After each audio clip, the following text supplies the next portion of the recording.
Para Mojimirim, porque de lá Roberto Rafael conversa conosco sobre o mercado do milho. Milho que tem valorização, quando a gente considera alguns períodos, né, principalmente um momento que estava com o preço mais baixo.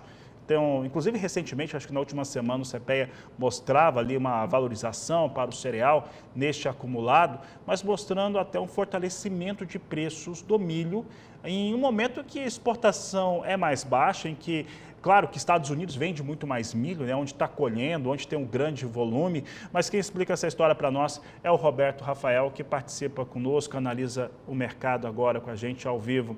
Roberto, como é que vem esse mercado do milho, principalmente precificação no mercado doméstico? Boa tarde. Boa tarde, Fabiano. É um prazer estar contigo novamente, todos os ouvintes do canal do Boi, todos os seguidores. Bem, na verdade a gente está com o mercado já há algum tempo, desde a metade da safrinha, né? Esse mercado ele entrou numa espiral aí de alta e sendo precificado principalmente mais pelo mercado interno, Fabiano, porque a exportação, na verdade, a gente já sabia que seria uma exportação menor esse ano, né?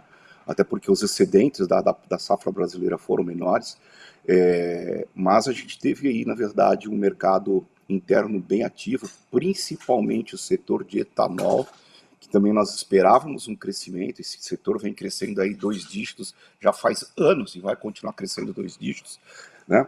E aí o setor de etanol teve muito presente, principalmente nos últimos meses aí, formando, além da compra para necessidade de demanda imediata, formando seus estoques, né? Porque as indústrias de etanol estão principalmente aí no Mato Grosso, Goiás, Mato Grosso do Sul, né? E são estados que praticamente aí têm mais produção de safrinha, principalmente aí Mato Grosso, e eles precisam manter esse produto aí. E agora a nova safra para o MT só vai acontecer aí a partir de junho, né? A colheita de novo, um novo ciclo. Então, estiveram bem atuantes, comprando além da demanda, também uma necessidade de formação de estoque, tá, Fabiano? Então, isso daí, ajudado com, na minha opinião, um fator muito importante que é produtor capitalizado, porque o produtor, ele, em um determinado momento, ele conseguiu peitar fundamentos baixistas, né? Então ele está capitalizado, conseguiu segurar, aliado a esse consumo um pouco mais forte aí desses setores, setores de ração também, consumindo um pouco mais forte, face às boas exportações, consumo interno que nós estamos tendo. Então tudo isso fez com que o milho, por exemplo, no mês de outubro, subiu quase 14%, né? Fora isso, a gente teve também, lógico, aumento de Chicago, dólar, mas não foi tanto essa influência, porque o mercado de exportação é o que você falou. Ele está presente, mas bem aquém daquilo que foi os anos anteriores. Roberto, uma outra questão em relação a milho, em torno dos números que são apresentados, né? Se a gente olhar, por exemplo, os dados mais recentes são do Departamento de Agricultura norte-americano, o departamento enxerga que a produção brasileira na safra 24-25 será maior, né? Será ligeiramente maior do que a 23-24. A primeira pergunta é se você acredita em dados como esse, né, e como que esse produtor tem se preparado também para a segunda safra, esse produtor ainda que está semeando soja. Eu acredito que sim, que nós vamos ter uma produção maior, principalmente a questão de safrinha, porque a safra de verão vai ser praticamente igual ou até um pouco inferior em relação ao passado, né, Fabiano? Mas você vê, os preços têm subido, né? E se o produtor tiver fazendo uma boa gestão de custos também, porque um determinado momento aí, toda a questão de desenvolvimento da safrinha dele do ano passado, ele tem que segurar esses custos e vai ter que continuar segurando esses custos, porque os preços estavam ok. Agora a gente tem preço melhor, mas nem por isso tem que baixar a guarda, tem que segurar firme esses custos, né, de produção. E eu acho que a gente vai ter mesmo, talvez a gente tenha uma safrinha um pouco maior do que a gente está esperando aí em função dessa melhora de preço que nós estamos vendo no mercado de milho.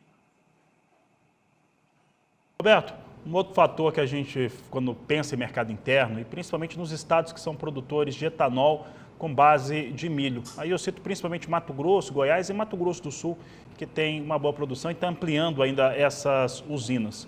Um questionamento frequente que há nesses estados que são inclusive produtores também de etanol à base de cana-de-açúcar, principalmente o Mato Grosso do Sul, é porque os valores não têm um impacto maior de queda, né? Então a pergunta que eu faço é em relação à disposição de cereal para essas usinas. Entre esse milho que é demandado internamente para processamento, essa demanda para usinas de produção de etanol, ela tem sido relevante, ela tem impactado mais em relação ao que é produzido de milho no Brasil?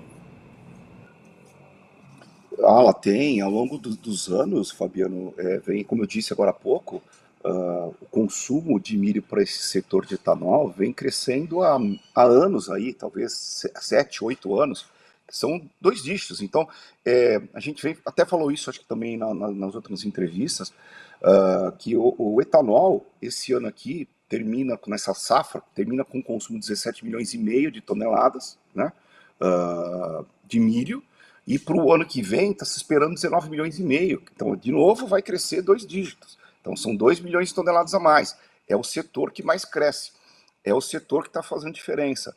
É o setor que vai continuar consumindo bem e que será a salvação para absorver esses excedentes que nós temos tendo de produção. Porque a expectativa do setor é que até 2030 a gente consuma aí 30 milhões de toneladas, né? Então, esse é o setor que está fazendo diferença mesmo. Só para você ter uma ideia, para o ano que vem, esse consumo de milho em relação ao consumo total Brasil, o consumo para etanol vai ser algo ao redor de 22% a 23%. É quase um quarto da demanda interna. Comparando com os Estados Unidos, que é o maior produtor de milho, aliás, de etanol com base de milho, lá eles utilizam cerca de um terço, só que um terço do milho americano passa de 100 milhões de toneladas, né?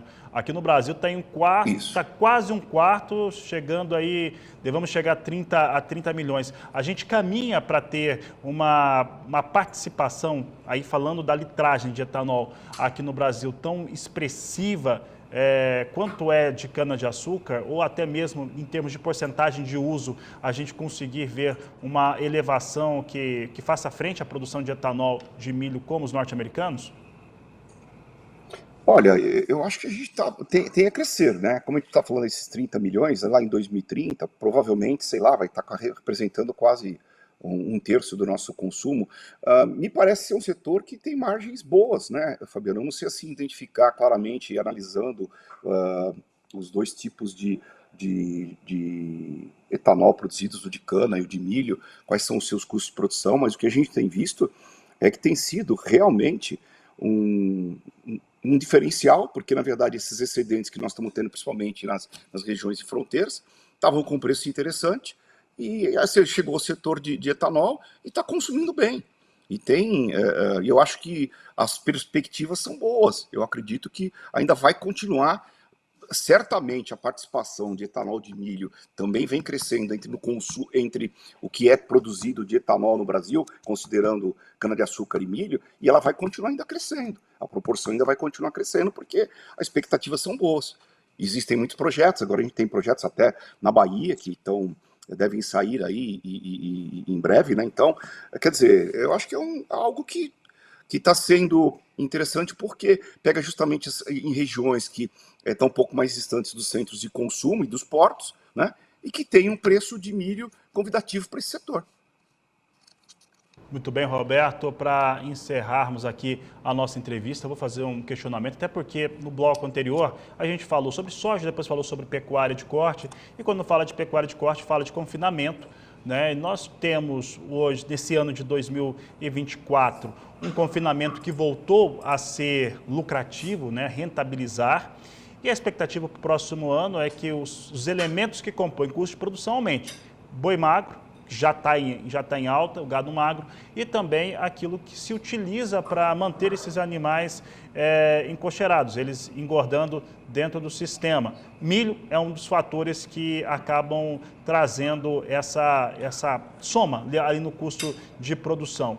Se você fosse falar para quem demanda milho, para quem precisa comprar milho entre produtores rurais de cadeias produtivas integradas ou cadeia produtiva da pecuária de corte ou de leite, quais seriam as janelas que você enxerga em que o milho fica mais acessível? O que a gente está percebendo, não só, eu diria para todos os setores que a gente tem de consumo de milho no Brasil, o que a gente está percebendo, até porque o Brasil hoje é um player muito forte na exportação, e o fato também principal que são culturas, por exemplo, que principalmente nós temos produtores que produzem milho e soja, quer dizer, isso é praticamente só no Brasil a gente tem esse tipo de situação, produtores que têm até 3 safras, então acho que estão capitalizados, merecem por isso, porque todo o risco na produção tá com o produtor, né? Tem que ficar preocupado com para quem vender, se vai chover, se não vai, custo. Então, não é fácil, então é merecido isso, né, essa valorização. E o que a gente, na verdade, vê é que, eu já falei isso há algum tempo atrás, no ano passado, quando a gente teve um pouco mais excedente, ficou acho que um pouco mais nebuloso isso, mas esse ano a gente está vendo de novo um cenário de que eu acredito que até as empresas no Brasil talvez os consumidores tenham que repensar para ter estoques maiores de produto para poder absorver no período da colheita, né? Apesar que as indústrias não tendo estoques altos, né? Até faz um pouco de sentido, porque a gente também tem um país que tem uma taxa de juros muito alta, é muito caro você manter estoques utilizando capital de giro, tá certo? Mas assim, o que a gente tem percebido é que onde está crescendo o aumento de capacidade de armazenamento é exatamente o produtor, né, ampliando, e principalmente o produtor usando silos bolsa, que também dentro dos fatores que fizeram o preço do milho subir esses últimos tempos, que foi aí desde o menor preço na safrinha até agora, até sexta-feira, nós tivemos uma alta de 33% no milho. E, para mim, o principal fator foi produtor capitalizado, esse movimento forte das indústrias de etanol e também a utilização de silos bolsa, né?